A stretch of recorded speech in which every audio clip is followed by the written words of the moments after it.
আজকে আমরা রান্না করে দেখাই আমরা কি কি চান দিছি মানুষের। এগুলো আমরা শুকনো খাবার নিছি, বিস্কিট, কেক, রুটি, আবার নিছি স্যালাইন, ওষুধ নিছি,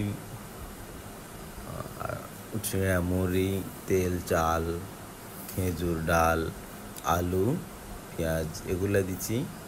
তো হচ্ছে যে আমরা চেষ্টা করছি ভালো কিছু দেওয়ার সবার জন্য। এই দেখতেছেন আপনারা মুড়ি, চিড়া, এগুলো একটু হরেক রকম আইটেম নিচ্ছি আমরা। আপনারা রান্না করলে আমরা রাখছি সুন্দর সুন্দর জিনিস। আমার টিম এগুলো কাজ করতেছে, দেখেন আপনারা। এই আমরা আবার 40-50টা বস্তা এক্সট্রা করে রাখছি, এটা দেখে দেখে মানুষের দিয়ে বলে। এই যে আমি মাথাত করিলে হাত দিছি হাঁড়ের ভিত্তি, দেখেন না এই চান ঘরের ভিত্তি চলে যাইছে কলা গাছের বেলা। কি করবো, ওরা কিন্তু বাচ্চারা আবার ঘরের দুয়ারে বই গোসল করে, মানে ঘর দুয়ারে